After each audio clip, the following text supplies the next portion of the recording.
All right, welcome everyone. Hope you're having a great day today. My name is Bob Roberts, and I'm an Aerospace Education Officer with the Civil Air Patrol here in Greenville, South Carolina. Today, we have someone who has motivated me personally, as well as thousands of others. Like many others, she is a commercial pilot who got hit hard when COVID descended upon the world, but she's kept working on it.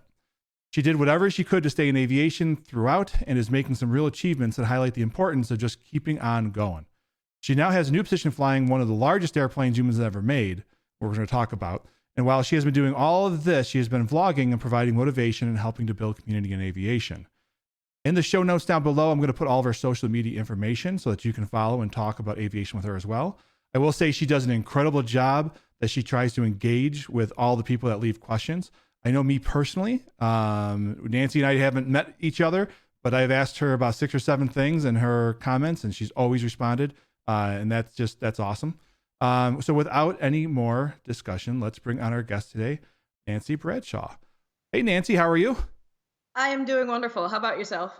Listen, it is like 65 degrees here in Greenville, South Carolina. It is the most beautiful time of year. Now you're in Florida, so you're probably starting to cool off, right? A little bit, yeah. It's winter here. We also have about, 75 today? I always love it. Like when you go down, it's like 75 degrees. You go to Disney, in the middle of winter, and people are wearing coats. It's like it's 75. What are you doing?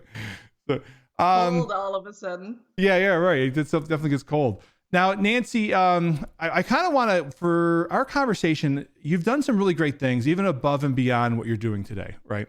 So I kind of want to take a little magic history ride with you, because a lot of our listeners are going to be cadets. They're going to be, students ages 12 to 18, maybe some senior members who may be looking to get into aviation as a career change. And I think your story is really valuable for those folks. Specifically, you've talked in your videos about, your nervousness and checkrides. And I think, correct me if I'm wrong, because I'm wrong like 99% of the time. So you failed a check ride once, right? Oh, yes. I failed more than once, unfortunately. More than once, right. Check ride anxiety is one of those things that I really, really did struggle with. And then just a little bit for the background, before I was a pilot, I was an aerospace engineer. So studying in itself, that's never been my problem. I've always been able to observe information and been able to convey it in a way that for the oral part of the check ride, I was always perfectly fine. However, the practical part of the check ride, because I've always put so much pressure on myself to perform, and then especially with my private pilot check ride, it was something completely new, something that I've never done before. And I was like, I need to nail this because I've nailed everything else in life. But which is a little bit of an exaggeration, but studying itself, like if you fail a test, a written test or whatever, most people, it's not that visible. You know what I mean? As opposed to failing your check ride, now everybody and their mom knows it all of a sudden. All the people that are at your flight school are saying, well, the private is the easiest thing for you to pass and this, that, and the other.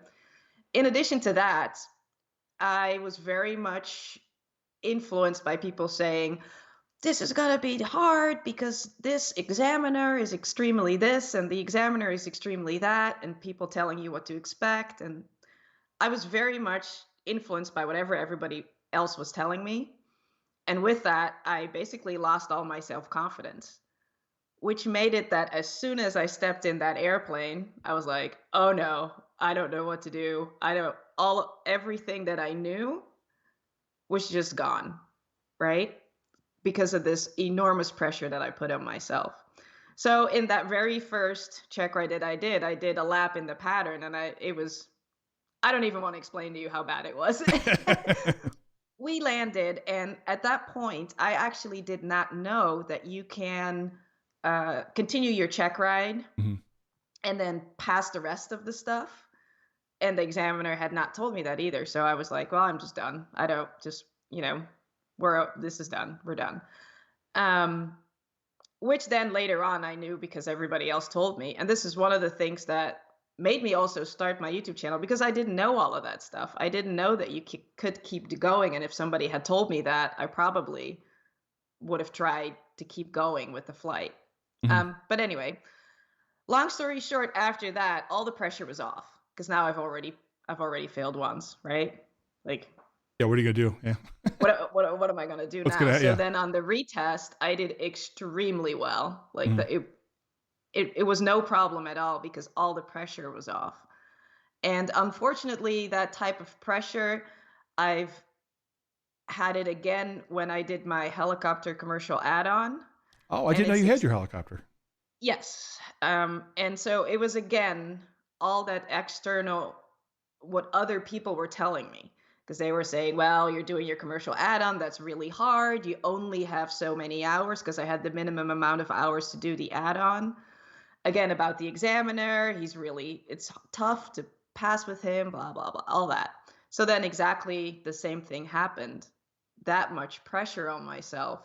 And then the only thing I failed on was on the simplest maneuver that I needed to do, and hover auto. And it was the only thing that I did wrong. So then eventually I had to come back, which we basically did on the taxiway and came back for Yeah. the second time.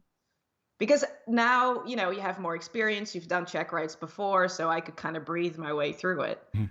But still, that anxiety got the best of me. And that was just really because of listening to too many outside influences.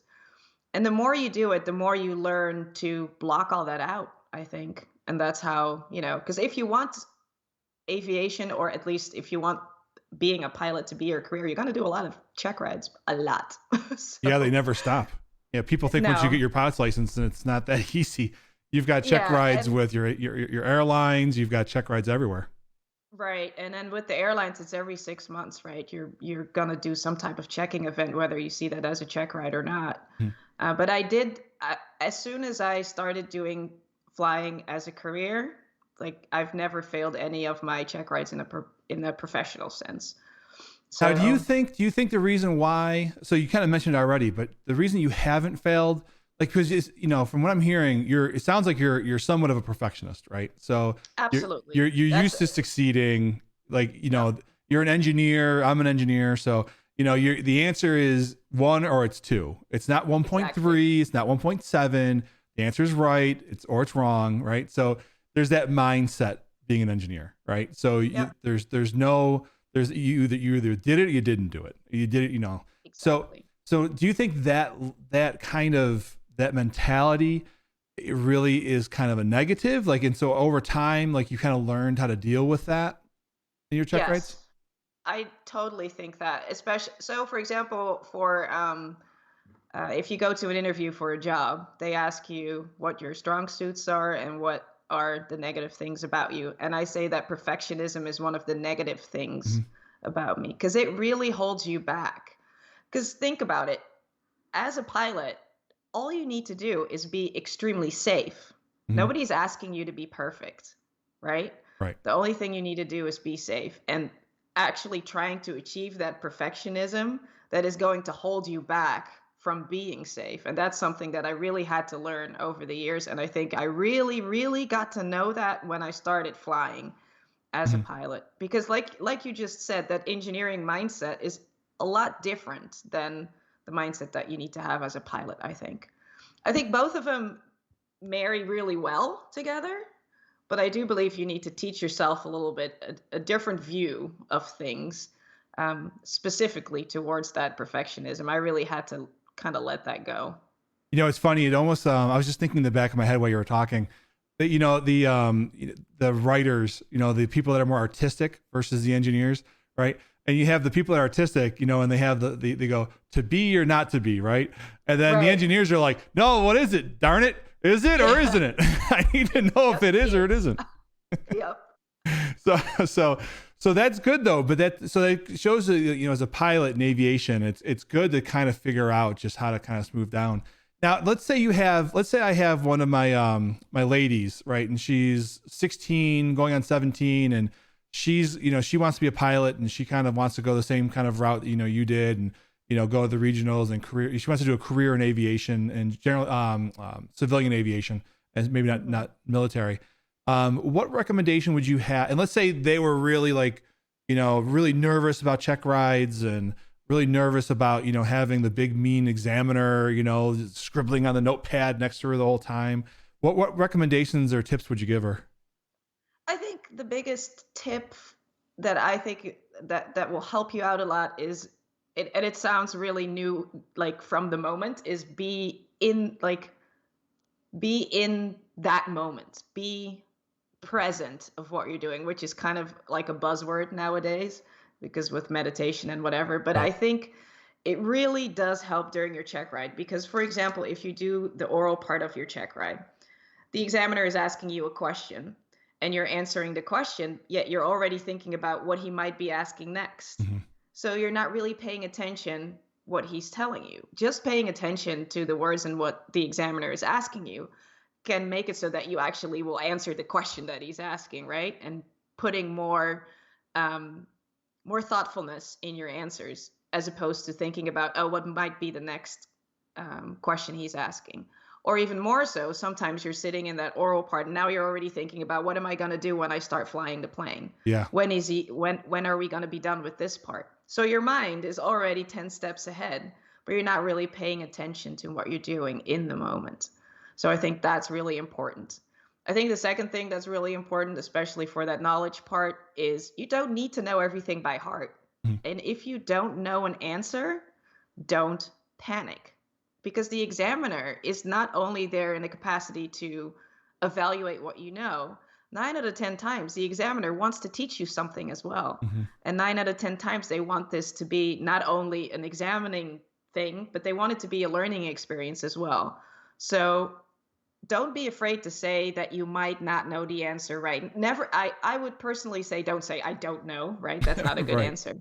But you can Just say, say, for I'm going to look it up. example, yeah, exactly. Hey, I don't necessarily know the answer at the top of my head, but if you give me a chance, I do know where to find it. Exactly. So make sure that you know how to use your far aim, like you just showed us.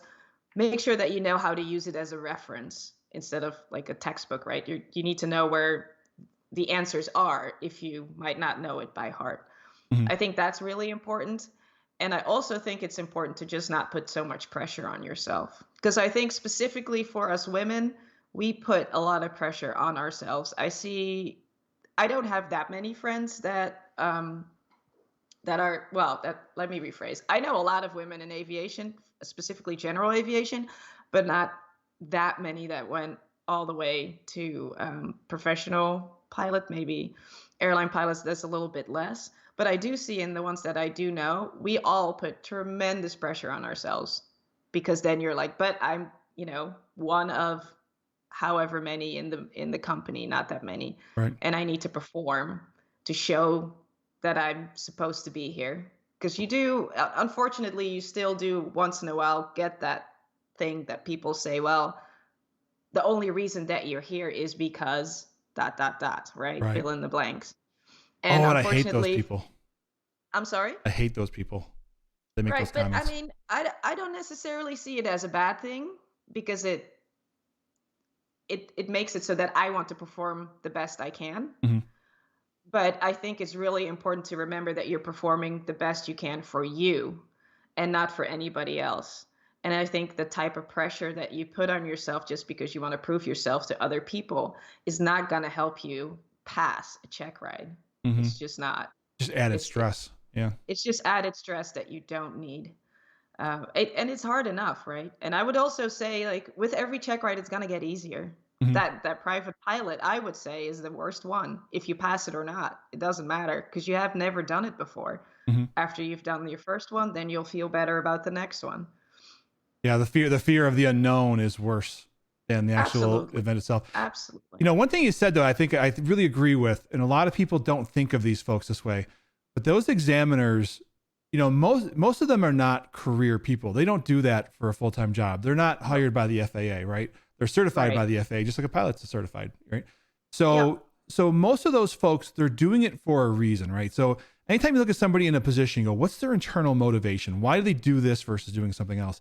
And a lot of them are a grandmother or a grandfather type figure, right? So, Yep. and like that's their way of giving back to the community, right? They want to make sure you're safe because, so that you don't hurt yourself or you don't hurt somebody else.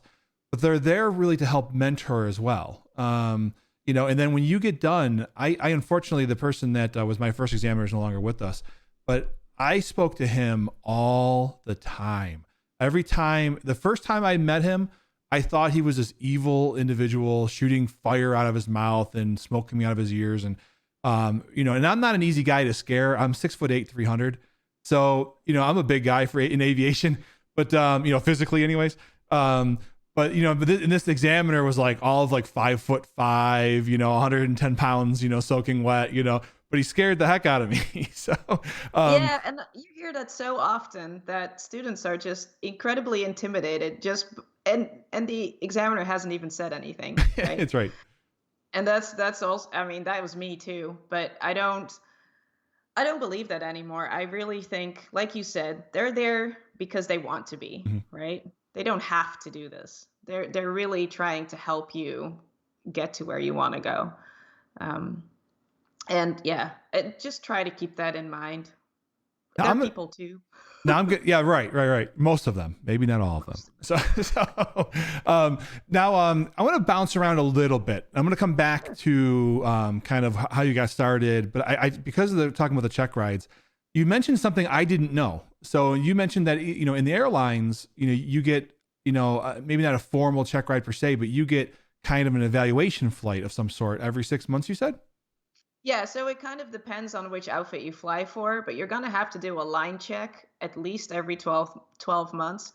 And in some outfits, it's going to be 6 months, depending on how they do their sim sessions and everything else. So yeah, you're going to have to do a reevaluation of your skills, and it's specifically to make sure that you still know your standard operating procedures for the airline that you work for, so that you still know, for example, you have to memorize memory items and limitations. And so it's a good thing to recurrently check if you still know these things by heart or not. And especially for FOs that just start, first officers that just start, it might not be something that you would keep remembering if you weren't forced to do so, right? Mm-hmm. And then the second thing is the most important thing of what you're practicing is emergency procedures, right? So if you're practicing an engine out, for example, those are things that you will, and V1 cuts, so that those are if your engine cuts out right after rotation. Mm-hmm. These things, you can't practice those in real life, Right. right? So that's why these simulator sessions are there. And yeah, they call them line checks, or yeah, that's how it's been called for my previous airline. Yeah. Now it's really, I think, important too. And I know that you do this because watching you some of your videos, you can see the posters behind you, and your videos. And so, I forget what people officially call them. I always call it a desk ride. So like where you're in your mind, you're saying, okay, if somebody walked in on you, that they would think you're crazy. But so Yeah. you're I sitting call along it going, chair oh, I got a flying. fire in the engine. You're pointing the Yep. posters and Absolutely. So I call it chair flying. I think chair lots of flying. people call it chair flying. And then we call the posters a paper tiger. Mm-hmm. I don't know where the terms come from. But yeah, that's exactly what you do. You just go through all the drills. And then I'm a big nerd. I put my posters, I'll cut it out and then make sure that the overhead panel is up here, and So you actually get the you muscle know memory of yeah, going so above you. Yeah. that at least I'm pointing kind of at where I need to be pointing at. Mhm. Because I did that in training, and then I'll keep it that way when I'm at home. And now for my last training, I just haven't put my paper tiger up in my room yet, but it Mhm. will. It will come up soon. Because now I already finished my training, and it's going to take a long time still before I actually start flying. Mhm. So that's a great thing to just continue to practice. And chair flying in itself, I feel like it's so extremely underrated. Mhm. If you are going through your flight training, even for your private, chair fly a little bit. Have a poster of whatever you're flying, a Piper or a Cessna or whatever, maybe on your desktop of your computer, and think about what you would be doing. Like, how would you start the plane? How would you, think about how you would be taking off? Think about how you would be landing. Mhm. It really does help because you kind of go over it in your mind, and then when you're in the plane, it's not you don't have to reach back so far. Right. between two flights, right? And I really believe so. In the beginning, I never did that because I thought it was silly. But Mhm. then when I got my when I started training for my commercial, I definitely started chair flying as well, and I feel like it legitimately saved me money because I had to fly less. Mhm. I really feel like it helped. And yes, it looks like you're crazy, and when your friends and family walk in the room, it seems silly, but I You're think you're it's really pointing, helpful. you're turning imaginary knobs and Yeah, exactly. what has Nancy been drinking? Like, Exactly. we get a lot of questions a lot of times about because learning how to fly is not a cheap endeavor for most people. So and people will say, what's one of the best ways you can save money? And chair flying really is one of the best ways you can save money. Um, Absolutely. I And mean, you'd think that, when you're thinking about saving money, it's the small things that save you a lot of money, mhm, right? It's chair flying, it's being consistent in your flight training. It's asking for briefs and debriefs from your flight instructor, knowing what you're going to do the next time when you fly and not be surprised of what's going to happen, mhm. right? These are all super small things, but they might all add up to two less flight lessons, and that might be a savings of what, $500, Yeah, $400. It all helps. yeah. Yeah, and everybody says, learning new material, knowledge material in an airplane is horrible. I mean, the airplane is not conducive for learning things like that. The people that No, go in, when they start their lessons, and if they already show up, they've already passed their ground training. They've already been chair flying with maybe, Microsoft Flight Simulator or X Plane or something. absolutely. They've done what you talk about, where you point out, you follow your procedures. I mean, if you go into one of your first lessons and your instructor, your CFI says, "Hey, we're going to work on emergency procedures," and they say, "What would you do? Look at your checklist. What would you do, if such and such happens?" And you already have mentally the flow in your head, and you still need the checklist. You can't lose the checklist, but you're doing that flow. You're going to really impress that CFI, and they're going to be like, "This person's ready for the next step." Absolutely. And most importantly, you're going to save some money. You save some money, and you're going to be a much safer pilot. So. Absolutely. Now prior to COVID, right? Because I will say in the last year, COVID has just knocked everybody backwards, right? Oh, So, yes. um, Unfortunately. now prior to COVID, though, what got you? So now I'm looking for like little young Nancy. So little young Nancy, at some point in her life, said, I see an airplane, I want to do that. So what was that story for you? So, I grew up in the Netherlands in Europe, but my parents are from the Dutch Antilles. So my mom is from Aruba and my dad is from Curacao. And when I was super, super little, we didn't necessarily have enough money for all of us to go visit my grandparents, but there was enough money to send me to go to my grandparents. And then what they did is you have all these kids, and I can't remember how old I might have been 6 or something. And they put all these kids together, and the flight attendant will corral all of you to, like, for herding, right? Everybody is being put on that plane, and then you go, and on the other end, your family comes and picks you up. So I asked the flight attendant, I was like, so how is it that this thing is Mhm. going to bring me to my grandparents? Because other than hearing them on the phone, I didn't know how I'm going to get across an ocean, right? How old do you think you were at that time? I think I was, well, I said 6 earlier, but I might have been way younger than that. Oh I wow, was okay, pretty so you're young. pretty young. Okay. Yeah, pretty young. Um, And the flight attendant, unfortunately, I don't know her name or anything like that, but she took me up to the cockpit of the airplane. And this is the first plane that I've ever been on was a Boeing 747. So she took me up to the cockpit of the 74 and she's like, "These gentlemen are going to fly you to your grandparents." And in my brain, everybody's grandparents lived on the other side of the world. That's what I thought. Right. So I said to myself, I'm going to be that person that brings everybody to their grandparents because everybody needs Aw. to see their grandparents in real life. So that's kind of where I came up with the idea of wanting to be a pilot and to, to fly people and connect them with their families. And that's where it came from. And then eventually my aviation career has meandered in so many different directions now that the only thing that's left now is still wanting to fly. And Mhm. maybe, in addition, COVID, people don't fly as much anymore now. Right. So it's kind of that kind of took that part away from it just a little bit. But hopefully everybody can start flying all over the world again soon. Yeah, let's hope. Yeah, I'm going to jump around a little bit just to kind of go off of that conversation. So yeah, so COVID hits, right, and it knocks everybody, right. So people think about the pilots, but it's everybody. It's this Yes. it's the people that are servicing people inside the airplanes. It's the fuel handlers. I mean, if you don't need as many fuel handlers, if you don't have as many airplanes that are flying, it affects everybody. It's in the whole industry, and Yeah.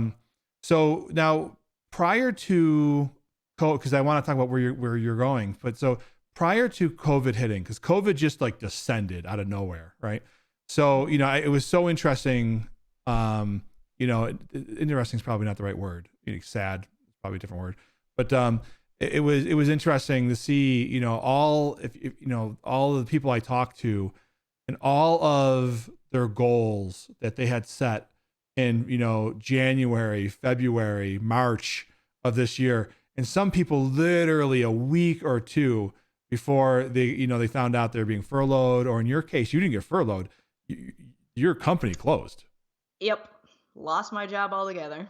Yeah. So it's like all of a sudden all your dreams and hopes are just on hold, or they're going backwards, right? And so many people, so this is where I talk too much, but so many people, I see so many, I talk to so many people, and they're like, well, you know what? I'm going to go do something else. I'm going to go teach in college. So I tell a lot of people, I want your opinion on this. So this is the long runway to your opinion. I see, so I do think, whether it's 2 years, 3 years, I don't know how long, 5 years, hopefully not that long. But I do think we're going to get back to some sort of equilibrium, for flying. And I think we have a lot of pilots that just like, they're not going to come back. So, we talk about a pilot shortage, and right now we obviously don't have a pilot shortage because we don't have a lot of airplanes in the air as much as we used to. But that's going to come back, and I think we're going to have less pilots than before. So if you're somebody that's thinking about a career in aviation, I'm not certain that this is a really bad time to start getting involved in that by the time you get out of school. What do you Yeah, what do you I think? think actually that this is a great time to start, as opposed to people like myself, right? Mhm. If you already have 2,000, 2,500, whatever, 3,000 hours and you just got furloughed, you're in a bad spot, Right. right? Because it's hard to find a job right now. It's hard to, not impossible. I am completely convinced that and I know there's tons of not tons. Some. There's jobs out there if you want a job and if you're willing to pivot and change your direction. However, if you didn't start flight training yet and you want to start now, you don't have to be in a hurry. Mhm. Just do flight training a little bit leisurely. Have fun with it. Enjoy it. Take maybe 3 years, 4 years in order to get to those 1,500 hours. And then I am just like you. I think that in 3, maybe 4 years, we're gonna get to a point. Maybe we're not specifically there, end of 2019 pre-COVID times yet, Mhm. but we'll definitely be in a spot where many pilots are going to be needed.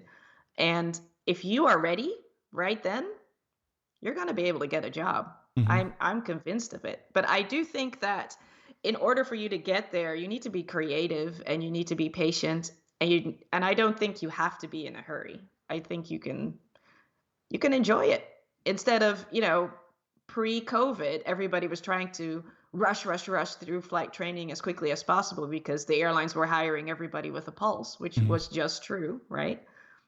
But that I saw a lot of people getting super stressed out because of that, because there's this enormous pressure to get through it and then to start flying because now is the time. You need to do it now. And you see so many student pilots burn out and not even get there anymore because they just don't, it just too much pressure. Mhm. And now I think if you start now, be, easy on yourself. And then 3 years is a good time span to kind of get there. 3, 4 years. Mhm. I think you'll be in a great spot to get a job by then. But yeah, you definitely need to try to get there. And I see, especially on my channel, I see lots of comments of people saying, "Well, I just became a CFI and I don't have a job now because people like yourself are taking all the CFI jobs, for example, or it's hard to find a time building job because of COVID." And yes, that's true, Mhm. but it's also not impossible. I have friends that are still CFIs. I have friends that found jobs, for example, flying pipeline patrol or whatever Mhm. they or other survey flying. They found jobs in this time. It's not impossible. I just think you need to be creative and definitely not give up. I think I actually just recorded a video in response to a few comments on my channel. I think if you feel like you want to give up right now, really think about it. Think about it really hard because the aviation industry always goes in cycles, right? Right. And right now, we're at rock bottom, let's be honest. So it can only go up from here. Mhm. So if you want to catch that upward wave, then I would say no, don't give up or start if you are thinking about it. But do it smartly, right? Make Yeah. sure that you have a plan B. I always say that because things like this happens. Yeah, it's kind of like what do they say for the stock market? You buy low and you sell high, right? So right now Exactly. we're on the low. You don't Yep, sell now, right? Now's when you exactly. build. Um, Yeah, it's now is the time to just, build up those flight hours so that you're ready by the time that the airlines need us again. yeah, and it's horrible to say because I know everybody's got an individual story, and what's right for them and not right for them. So who am I? But I do see like if my kids were into aviation, right? And if I have two daughters, so and if one of my daughters said, "Hey, Dad, if she was a pilot, right? And let's say she just started her career, and she was still working on getting her 1,500 hours for ATP, you know, I would be like, well, come move back home, go do Yeah, something else just to keep your expenses really low, but just keep moving forward because in a couple of years, yeah, it seems horrible. Like, who cares what your friends think, if you go, oh, I'm living back home with your exactly. mom, who cares? When you're Exactly. And following I your think dreams. I think that's something that people just don't necessarily think about. It takes a lot of sacrifice to get to where you want to go, um, as a pilot. But I personally think it's worth it. Mhm. Like I'm sacrificing every day to not do things because I want to do something else.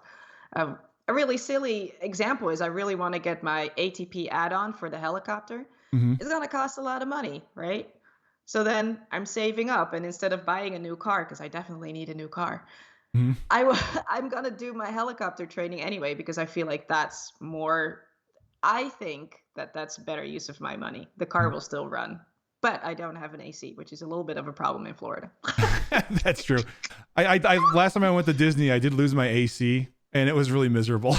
It was Right. really bad. But then, it's either have a car with AC or be able to afford more flying lessons. Right. Like for me, that's way more important. And like you said, maybe you do have to move back in with your parents, or maybe you have to, I don't know, not do whatever Right. expensive um, Yeah. other expenditure that you want to do. Um, Your friends want I to go think to it's worth Mexico it. or something for a weekend. Well, maybe we don't go to Mexico. I've got to Right. get some more It hours. it kind of it and it really does depend, and to your point, everybody experiences COVID or hardship or Mhm. anything else differently. And I see on my channel, I see really three responses are very apparent. I see the people that don't know. They're just like, "Oh my gosh, I don't know what to do now." And they're really kind of, in limbo. What is the best way to do it? Then there's the people that are saying, "Well, I'm just going to keep going. I'm going to Mhm. truck on and make it happen." And then there's people that are understandably super disappointed and maybe think that a different career is better for them, which, Maybe. maybe it is. Yeah, It could maybe. be. There's a ton of in my situation, I if I were to go back to engineering, I would have enough money to then fly general aviation next to it. Mhm. Maybe that's the solution, right? If you want to keep flying. So everybody needs to figure out what the best way is for them to proceed, I think. You talk about engineering plus flying. I don't know if you know who this is. It kind of ties into. I didn't have this on our initial list to talk about, but I think it's relevant based on your conversation. Do you know the name Cecilia Aragon? You know who that No. is? So Cecilia Aragon, she is now a professor at. I'm going to get this wrong. Oh, I'm sorry, Cecilia. The University of Washington in Seattle. So Okay. there is the University of Seattle at Washington, and then there's the University of Washington in Seattle, and I always So get one it of the wrong. So she works at one of those two universities, but she was and this goes back to your conversation about, women and, the way they looked on. She was the very first Latina woman aerobatic pilot Oh, on the wow. U.S. aerobatics team.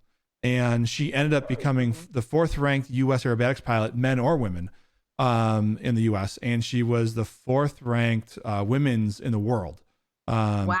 yeah. And so, but she, just like you guys have a lot, you maybe hopefully aren't doing 747 barrel rolls, No. you know, and snap rolls and stuff. But that was her thing. She actually had the engineering job, and she was doing the engineering job, to really help fund the flying. Yeah. She didn't have the big, and also she didn't start flying until later, relatively. Right. But that's what that was her path into aviation. Yeah, and That, it's kind of the same for me too. I funded my flight training mostly with my engineering job, and mhm, then right now I'm funding my helicopter, my rotorcraft training with my fixed wing job, and mhm, that's kind of how I kept it going. And I feel like since you mentioned it, for people doing it as a second career, and I'm doing this as a second career, mhm, that's such a great way to do it, right? You can pay as you go still with the job that you have until if you actually want to change it into a career, until mhm. you have a position in which you can, you know, have saved up enough money to uphold whatever lifestyle you have at the moment, because you might have a family and all of that. You need to think about how much less you might be making as a first officer at an airline, because you don't Mhm. make that much money. Um, and then start doing your CFIing and whatever next to it. And I think that's a great way of doing it. But it and I think what I was trying to illustrate is being a professional pilot is not the end all be all, Mhm. right? Like, if in this whole case, if this whole corona thing had worked out a way that I wasn't going to be able to be an airline pilot anymore, I would have probably gone down a similar path and find another challenging thing to do Mhm. with aviation, still flying, but then funding it with the job that I then might have to do differently. Yeah, I'm gonna do a little shameless plug for Civil Air Patrol. You know, Yeah. there's for folks that don't know, like, so Civil Air Patrol, we do a lot of missions with the Air Force. We're actually one of the five pillars of the total force for the Air Force, Auxiliary. And so we'll do search and rescue missions. The majority of the Air Force search and rescue missions actually come to us. So, like, when there's hurricanes, 9/11, we were flying over New York. We actually have just had our largest mobilization ever because of COVID, bringing relief Wow. supplies to areas. And then working with our, I call them kids. Sorry, guys. Our cadets. They're kids to me. And teaching them about aviation and doing all of that type of work. That is, so if you're somebody who wants to get involved in aviation for, but you want to have kind of a meaning behind it. You just don't want to fly in a pattern and, do touch and goes. You want it like something more serious, but also has that meaning behind it. But maybe you don't want to be an airline pilot. Oh, by the way, you can gain a lot of hours in Civil Air Patrol as well, flying, because we are flying. You talk about the pipeline flying. We do Yeah. similar flights where we look for people that put up antennas to Oh, make sure really? that the F-16s and everybody else that's flying the military routes, that they don't run Huh. into something that's not on a map. But anyways, so anybody's interested in aviation, that side, that's another way to go too, is with Civil Air Patrol. Yeah. Now, one thing I want to ask you, so you are hopefully for you, and we'll talk about your latest gig in a second, but hopefully for you, you are one of the lucky slash you worked your butt off for it, so it's not luck, but you're hopefully coming out of it in a good position. Um, Yeah. Now, Absolutely. because you kind of had that, like you were kind of like on the up. COVID, right? The roller coaster hits you down, right? And then now you're on your way up. But something else could happen 10 years from now, right? Knocks you back down again. And so in aviation, like you mentioned, we do see these cycles, right? So now that you have now gone, 9/11 was a big cycle. We have this cycle. So now that you've gone through one of these cycles yourself, what would be one of the recommendations, or what do you wish somebody had told you, for maybe somebody that's maybe just in flight training, they haven't experienced one of these downturns? What would you want them to know? Well, so for I was actually pretty well prepared for this, because somebody had told me this before I started flying professionally, and was, you need to be prepared regardless. You need to have a plan B. And I say that all the time on my channel. I'm pretty sure that people are getting sick of me saying that. Right. But you never know what's going to happen. COVID hits.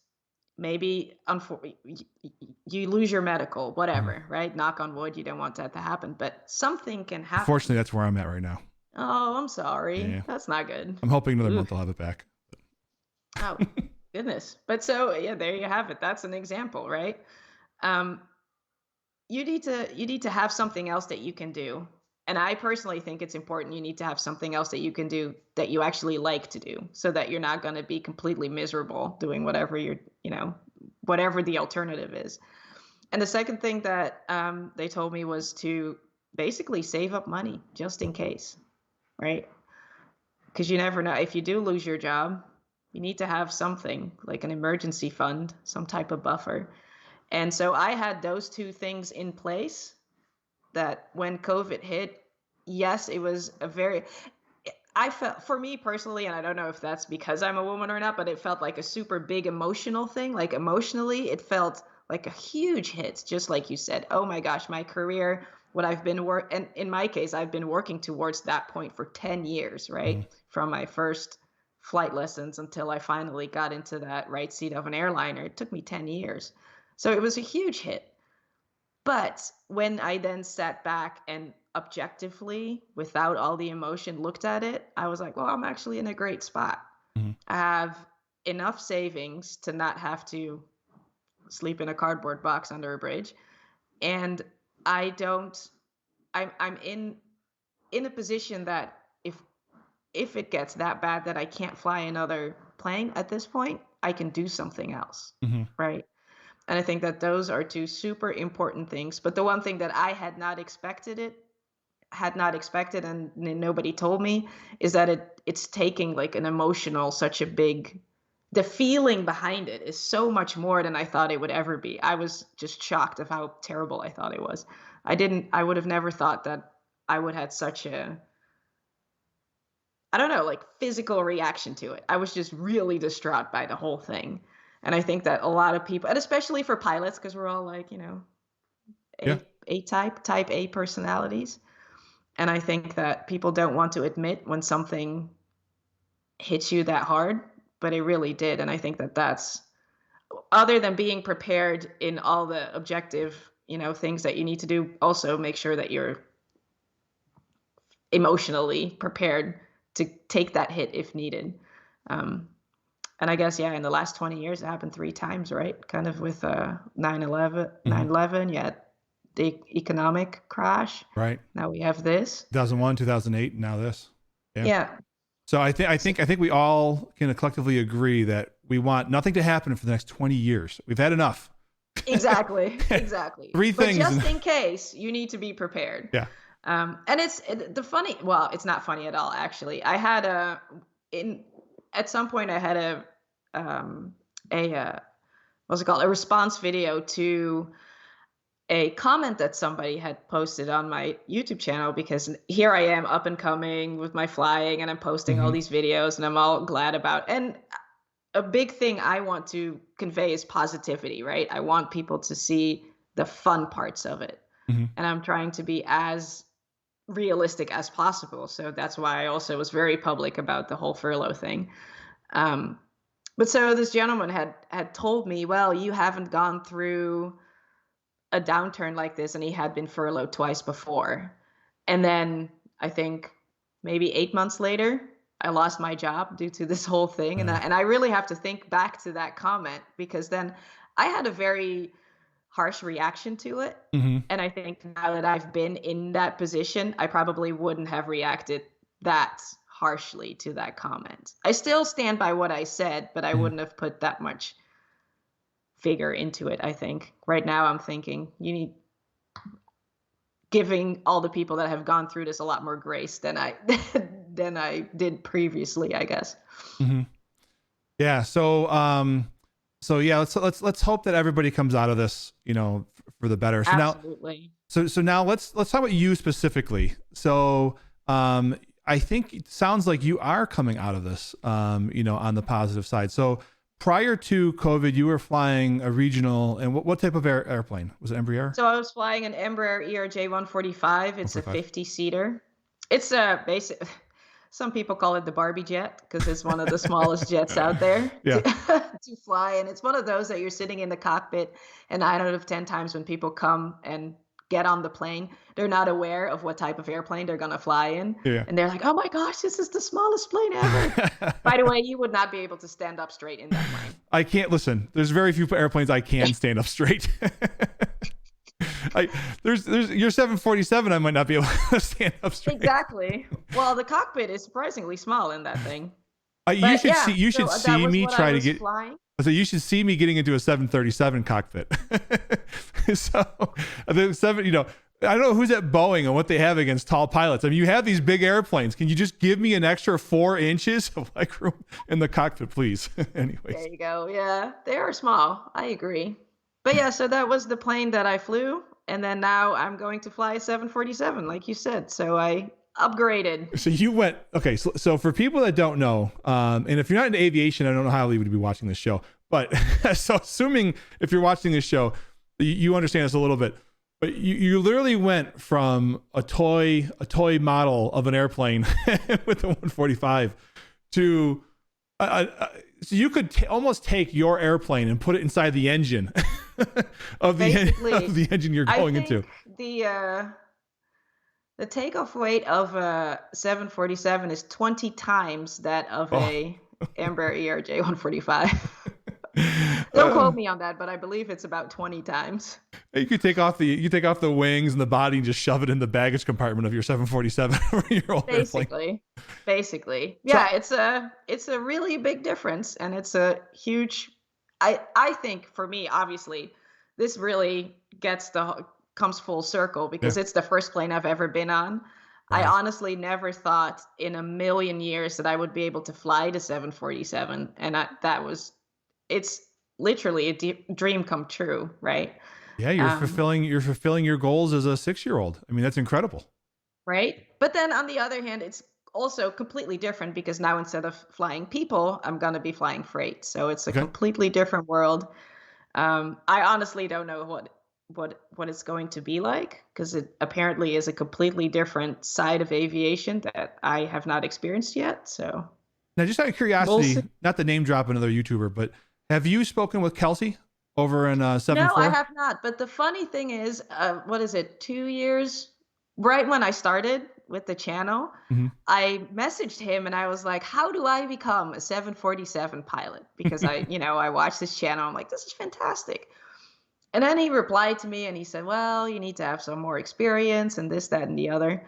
And that was the only conversation I had. So I need to message him back one time and just see if he remembers that I ever sent him that message. I'm going to go with no because he gets so many messages. How did you get this? So how did you get this opportunity?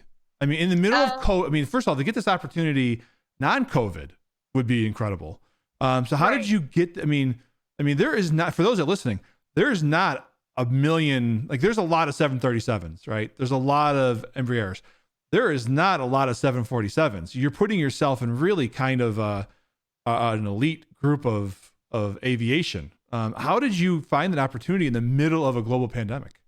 I think the one thing that I might have not mentioned before is that networking is incredibly important. So like you said, I try to reply to every single message that I get and try to keep the lines of communication open. And I do that because I want to help other people, but quite frankly, also purely for selfish reasons, because if you have a lot of people to draw from, you might be able to get a new opportunity. And that's exactly what happened. It's just one of those people that I knew, specifically through my YouTube channel, that gave me the opportunity and said, hey, this is something that you might be interested in. Would you like to do this? Wow. That's incredible. And then, phone calls back and forth and whatever, and making sure that you have a good resume, making sure that you show up for the interview, making sure, and not physically, but,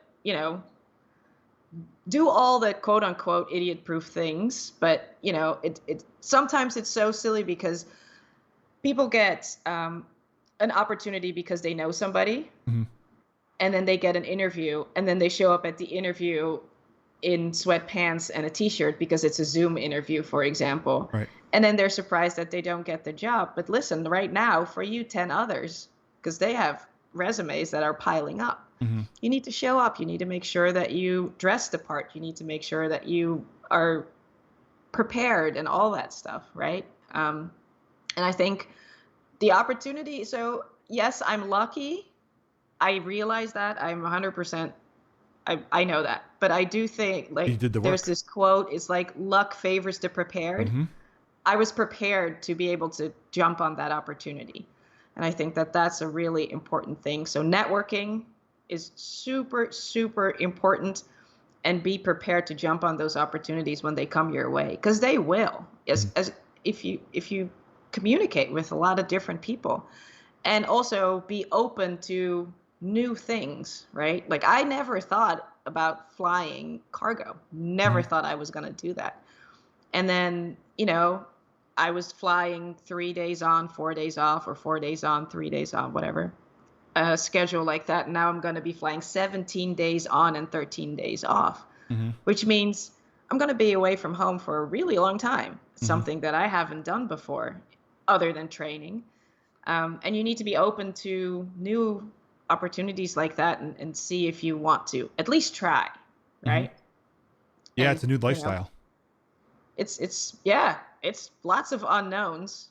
But I think, the opportunities are there if you network. Make sure that you talk to people, because especially right now, the people that are getting jobs is because they know people. Everybody in my class Mm-hmm. had a reference Mm-hmm. in order to get that job. And that's just the way it is. Yeah, I don't think I've had a conversation. I've only been doing, like how you started your YouTube channel. I started doing this because COVID hit and I couldn't teach in classrooms anymore. I'll tell you afterwards what happened with this medical thing. The FAA is really making me upset. They are so slow right now with their medicals.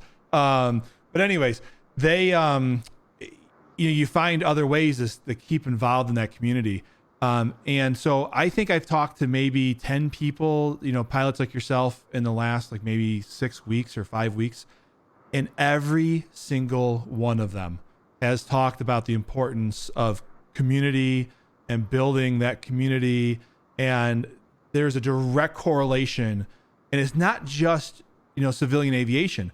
I had CW Lemoyne on. I'm not sure you know who that is. But I had him. I talked to him maybe about a week ago, and he was telling, very cool, very, very cool guy.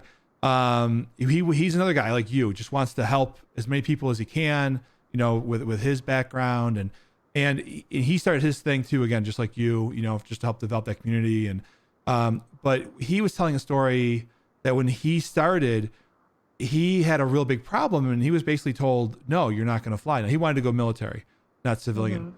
But he didn't. His famous saying is, "Don't take no. Make them tell you no." I think is how he says it. Make them tell you no.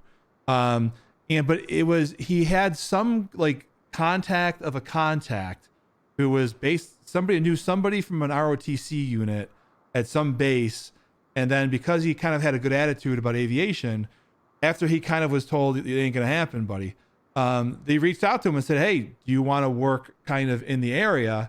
And then right. So then he springboarded off that, and now he flew for the Air Force and the Navy. So if he didn't, but if he, like you were saying though, if somebody just kind of said, okay, well, I guess this didn't work. Somebody said no, you're done. I mean, what are you doing? Absolutely. So you ain't flying a 747 if you did that. No. So. And the amount of times that I heard no is the same. It's the same thing. You just keep trucking along. And I think community, like you said, is so incredibly important. And I would say that the aviation community in itself, even though we already maybe talked about it a little bit in a negative sense, I think it's 99% positive. There's so many people out there that want to help you. And if you feel like you don't have an aviation community near you or anything that you can actually reach out to, look online. There's Facebook groups. There's, forums, Reddit, whatever you can find. And you can find so much information there from people that have gone through whatever path you want to go to. You probably can find somebody to talk to. And then, go to your local airport, Yep. hang out. I met a lot of people. I actually, let's see,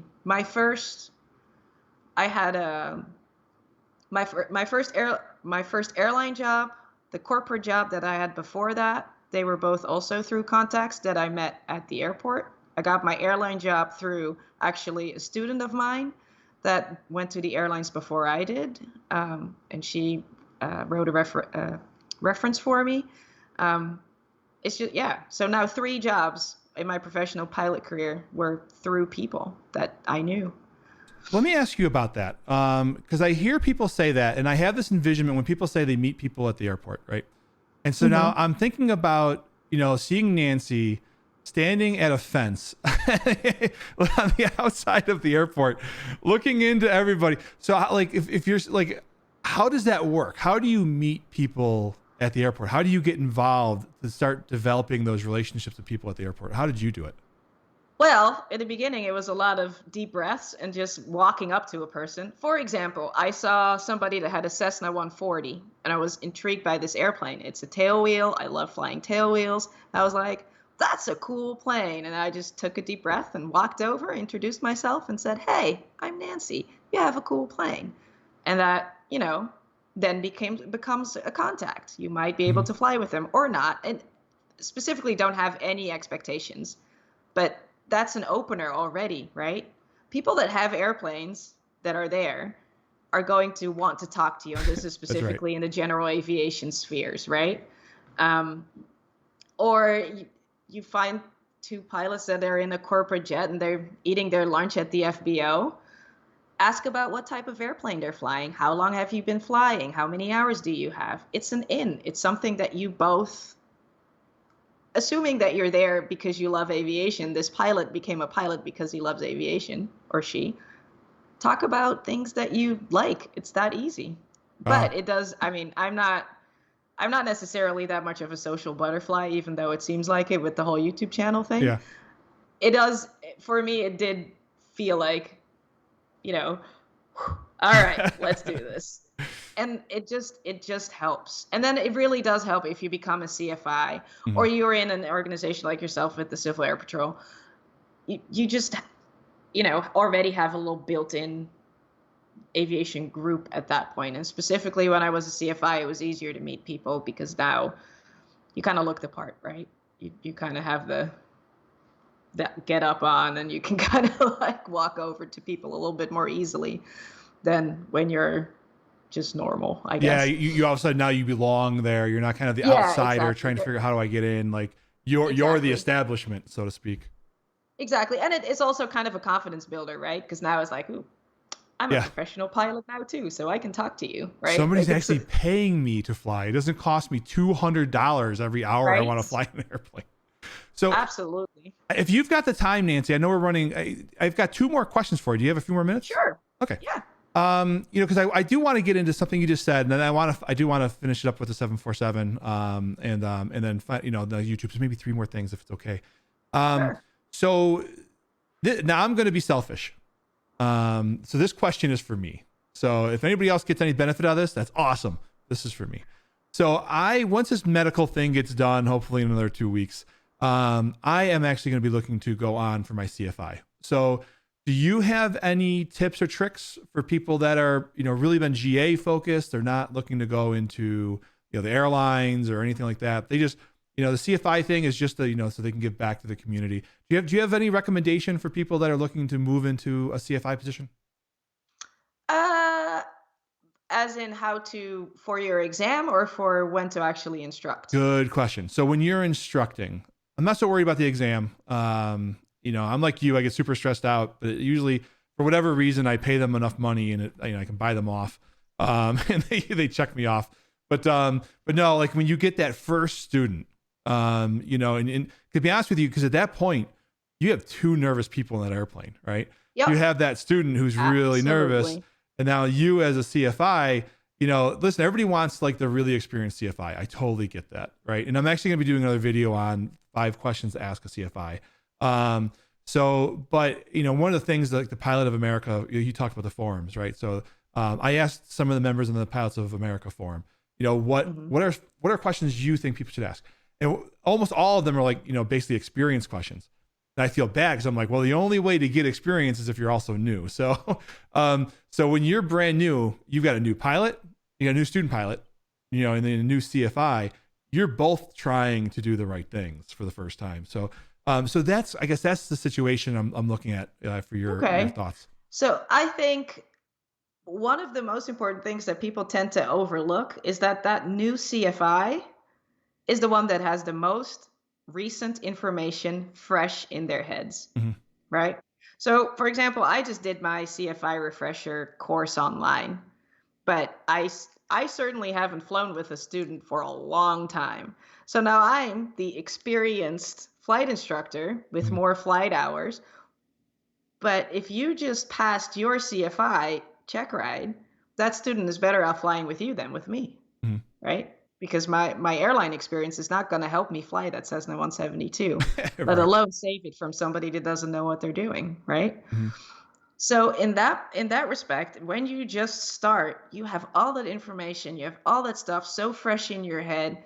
Who better than you to teach somebody else what to do? Because you're the one that has all that knowledge fresh in your head. So I think that's one thing to remember. And then the second thing to remember is it's just going to be scary. It just is. I don't know what else to tell you. It's just the way it is. And then, the scariest flight I've ever done is that very first flight as a flight instructor. And then having to give up the controls and let them do it. Yeah. But it's only scary for that very first time. So after you get that, used it's to gonna it. be fine. All right. So my first student pilot, when they see me walking out to the airplanes, my first time as a CFI, and I'm wearing a parachute. like why is my instructor wearing a parachute? Wear parachute underneath your t-shirt. Fake it till you make it, man. Just be like, oh yeah, I got this. Yeah, I'm not really this fat. I just have a parachute under my shirt. So. No, but I think what I think is one of the things that's a little sad about getting your CFI is that nobody teaches you how to teach. Like you get your fundamentals of instruction, and yes, you do the written test, but that's not going to help you when you're sitting next to a student and they freeze up on the controls on short final, right? Nobody teaches you that. That's only experience that does that, right? Like that can help you out of that situation, or when somebody inadvertently puts you into a stall or a spin, you have to save the plane, right? It's have you spinned an airplane yet?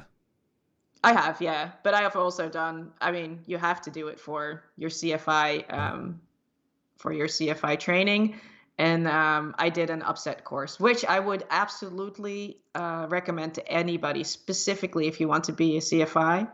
Go do a unusual attitude course or upset course or aerobatic course or something, introduction to.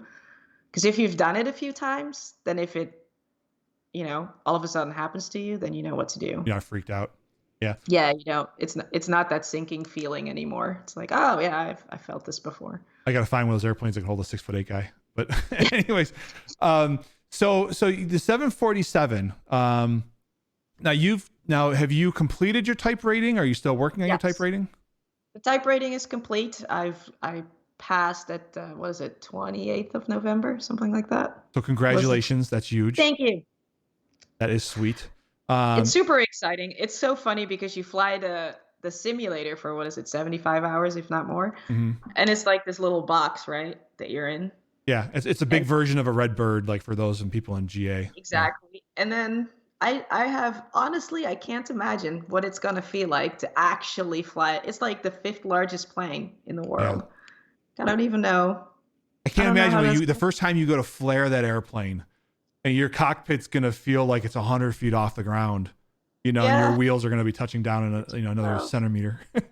It's gonna be something else. But yeah, I did. So I did pass the check ride. We're now awaiting IOE, and they said it's gonna take about the month, and then probably in January start. For those that don't know, what's an IOE? IOE is initial operating experience. So at the airlines, when you pass your check ride for your type ride to get your type certificate, and if it's the first time, you get your ATP certificate. Mostly people don't have their ATP at that point, but this time for me it was just getting a new type rating. you're actually not done yet with training, even though Right. it feels like you're done. The actual training is going to start on the job, and you'll be flying with an instructor, basically, but an instructor at the airlines that's going to help you through those first few hours. For us, it's going to take about 25 hours Hmm. normally, but it's normally training through proficiency, right? Like it's not a pass or a fail type thing in general. Well, I guess if you're gonna take 120 hours to pass your IOE, at some point your company is gonna say, Yeah. well, Yeah. Maybe this isn't for maybe you. maybe this is not for you. But most companies will give you a little bit of a leeway, and they have a certain amount of hours that they say is how long IOE will take. So for us, it's going to be 25 hours, I think. And then after that, once you've completed that, then you're actually done with training. But Hmm. then you normally are still on probation. So you still have a year in which you have to really be on your toes. And then after that, that's when you're actually fully done and you're the first officer on whatever airplane you're flying. Well, I'm so excited for you with that. Thank you. I'm excited too. I really can't wait, and I hope I get a chance to talk to you again in the future. But Absolutely. that is super Anytime. exciting. Now, last thing, because I'm keeping you long because I'm watching the clock here for you. I don't want to kill your night. But so for vlogging now, we know, for the YouTube channel, I call it vlogging, but so for the YouTube channel, you've already told us, about how important that was, and it really helped in the middle of a global pandemic that shut down aviation largely. That really was the key to help you open that door. Was that kind of your thought when you got into the YouTube, or what was your main thoughts? And again, for those that are listening, check out the show notes. I will put Nancy's information down below. Go check her out. Me personally, she's actually motivated me to go back for the CFI. So, Nancy, thank you for that. Oh, I'm so glad to hear that. That's Yeah. awesome. Yeah. Geez, in the middle of a pandemic, look at her go. I need to up my game too. So what was the real motivation behind the YouTube channel?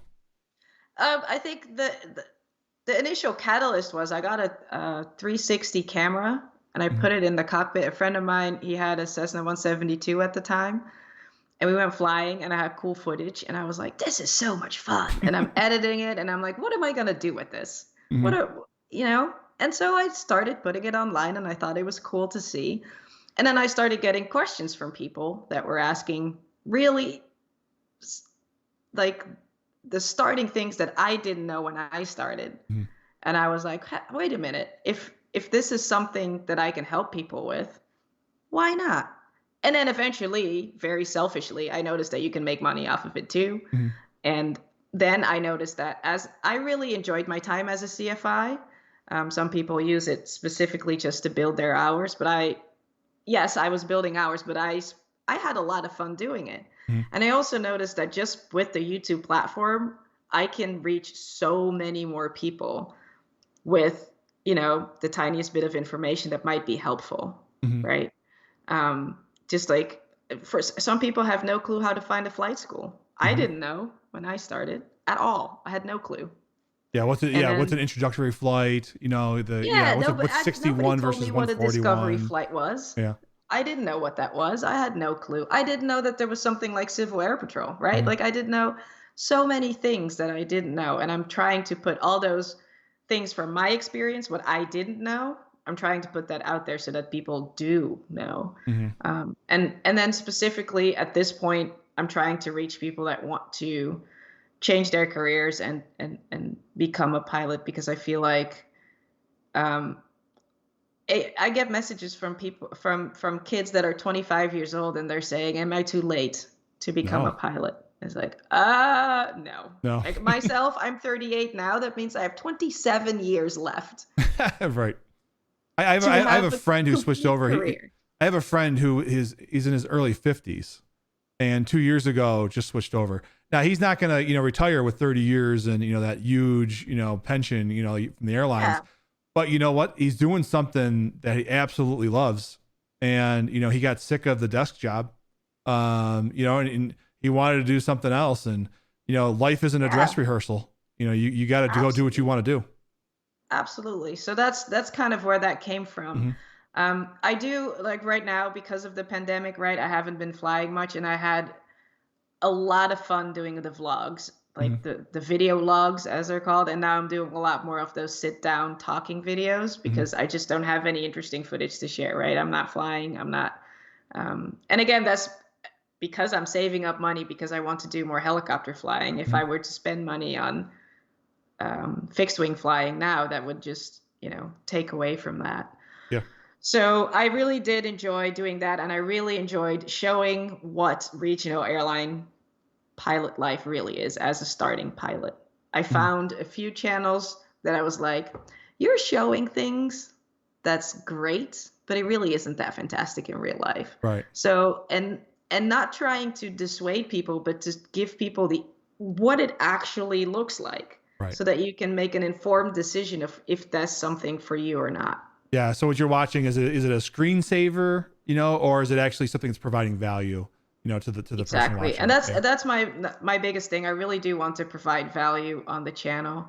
And I have a lot of fun with editing. Like Mhm. sometimes it's maybe not that valuable because I just wanted to splice together some type of video because I thought it was fun, right? Mhm. Like it's just Well, you it's have two of it's those. You got a video you're doing for you, and you have a video you're doing for other people. And sometimes the video you right. do for you is your best video because it's for you. Everybody else wants to see it too. So Let's hope so. But yeah, I'm very excited to when I start with this job, right? Then I can show something else again. Because I mhm. showed a little bit of the corporate life, I showed a little bit of the regional airline flying, and now I get to show something completely different again with this, I guess, freight dogs, as they call them, Yeah. A fairy dog. No. Yeah. Fairy dog. Right. whatever Or they, freight dog. but Yeah. this Um. other side of aviation, right? I like to highlight all these different things, and hopefully I get to put some more cockpit footage when I start flying my helicopters again. Hopefully, be able to put that up. But it's for I really am interested to see how other YouTubers are putting cockpit footage out there because I don't. I mean, my companies never were happy to have cameras on board, Yeah. Yeah. I and some know that. flight schools are not happy to do that either. So I don't know how people do it. So your first day of your 747 training with your instructor behind you, you're not going to take a GoPro and shove it in his face and go, I know, tell right? the world what you're going to teach me today. How am I doing, sir? You're gonna do what was the name of that movie with anyways, where they had the one gentleman, he had like a little mount on his shoulder and he had like a camera here the whole time. You're not gonna go on your 747 gig with the camera just like turning around and looking at everybody the whole time. That'll I be a would way love to to get do that. known. I would love to do that, but I don't think that's a good plan. Yeah. The one person I think who has honestly some of the best in camera footage I've seen, and I mentioned this to you before we got started. Um, oh shoot. Ryan Farron, Oh yeah. missionary pilot, Ryan Farron. He's got like 4 or 5 cameras, in the cockpit.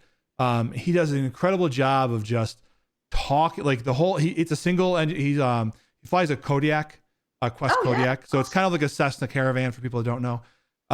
Very similar, but he's an only pilot. He's by himself, right? So he'll have passengers or cargo in the back, but it's a single pilot aircraft. And he'll sit there and he does such a good job of just walking through what he's doing, why he's doing it, the whole process. And I think I make fun of him because I think he's doing it because he doesn't have anybody else to talk to. And so he's kind of like that guy from Castaway who talks to the volleyball, Wilson. And so Yeah. I'm like, are you a little crazy? And you just have to have somebody to talk to? Is it, so you put a camera and like that's your way through it? And he's like, I'm not telling you. But anyway, so he does a really good job. But like you're saying though, but that's not like a corporate gig, like a 737, 747. A lot of times I see. So I really hope you can crack that bubble for us. Yeah, I hope so too. But at this point, it's more important to keep my job than than to have nice cockpit footage, honestly. Right. Yeah. You guys can't lay me off. I have a YouTube channel. Come on. So.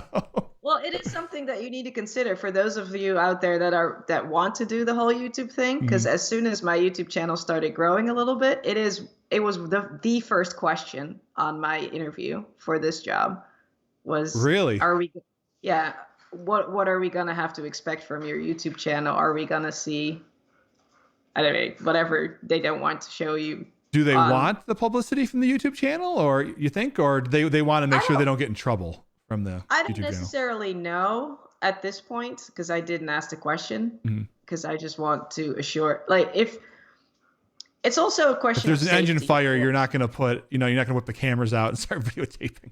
Yeah, right. Yeah, it's a big thing about safety, of course. Mhm. The FAA is in there too. I don't know if you, I guess when Steve-O, are you Yeah, familiar yeah. with When he this crossed the channel? taxi line, he didn't cross it all the way. That one. When I guess the so, guy and he blew him got in. in trouble with the FAA, Yeah, stuff like that. You could put yourself in trouble, right? yeah, If you have cameras all over the place. Um, and I guess companies, I can understand that companies just don't want that trouble. yeah. Because you end up getting, 100,000 people to watch your channel. You're going to get the one crazy person out there, who's going to be like, "Oh, I saw one thing, out of the 4 million things that just happened. I found one thing I can question.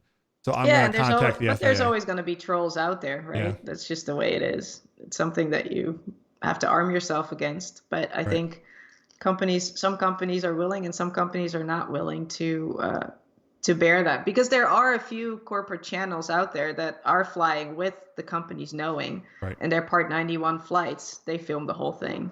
Right. So Cool. All right. Well, Nancy, I want to, first of all, congratulations on the new gig. I know that everybody that has been following your journey, we were really sad for you. You oh are a very optimistic person, but you're still a human being. So yeah, when that happened, you were being as optimistic as you could, but we all felt for you. We felt for everybody in the industry, because you could just see it. You can see it. And so to then see the ups that you're going through now, it's so nice. It's like what do they say in the movies? Like, you can't have a hero if you don't have a villain, right? it's so So true. you can't, if you're just always up, up, up, up, up, you never really get to really appreciate those ups, if you haven't had a down. So Exactly. Yeah. and I hope that the other people that have, that are going through this, they do as well. They find, a door that opens for them, and Yeah, they get it absolutely. going too. So Absolutely. That's what I hope too, that everybody can get back on their feet sooner rather than later. let's hope. Let's hope. This video is going to go live in January, but here in the United States, people got their because this is recorded in advance for those that are listening to this.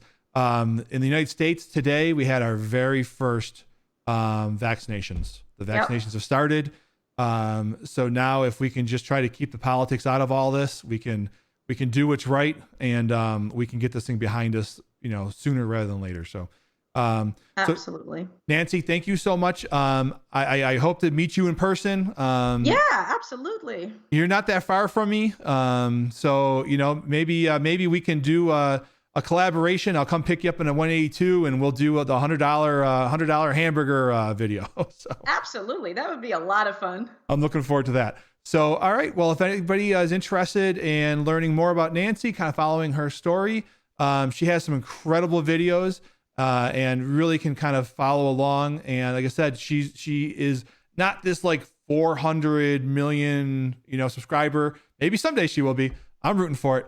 But she's not this huge 400 million subscriber person who, either doesn't pay attention to at all to what their subscriber, their people are saying. She really does a great job of going out there, and now I know why, because you had that conversation with people when you probably were getting started, and they were responding to you, and you see the value of building that community. Absolutely. And so reach out and just let Nancy say hi to her, and she'll probably say hi to you back, but don't be a troll. No more internet trolls. So we make fun. You trolls don't bother us. We make fun of you. But yeah. So Nancy, again, thank you so much. We really appreciate you coming on. And well, anything else you want to say before we take off? No. All right. So that was Nancy Bradshaw. Like I said before, I mentioned a couple times down in the show notes below. So if you're on the podcast, it'll be in the show notes. If you're on YouTube, it'll be in the description down below. She's on a bunch of different social medias. Really, YouTube, I think, is her primary place to watch and see. So I'll make sure I put all that down below. If you want to get a hold of me, again, I'm with Civil Air Patrol, And so we have a podcast called Aerospace_live. So if you want to follow along on these interview type shows, but you want to do it from your car or while you're jogging or whatever, you can do that with the podcast. If YouTube is kind of the home for everything else that we do, you can do a /youtube.com/Robert Roberts, or as I like to say, a name so nice, my parents used it twice. And then we have I'm sorry, I got this wrong. The podcast is Aerospace-live, and the Twitter is Aerospace_live. And then obviously, if you want to learn more about Go Civil Air Patrol, we are roughly an 80 to 90,000 person community around aviation. So if you don't know how else to get involved in aviation and you want to find a good way, come hang out with us in Civil Air Patrol. Go check us out on gocivilairpatrol.com. And that is it. I hope you all have a great night, and we'll talk to you soon. Bye, everyone. Hey, I hope you've enjoyed that video. If you did, please do me a favor, hit that like button, hit the subscribe button if you want to see more content. Up here on the left-hand side, you're going to see another video from our this playlist. And if you click down here, you're going to see another video on our channel. Hope you guys all have a great day. We'll see you soon. Bye-bye.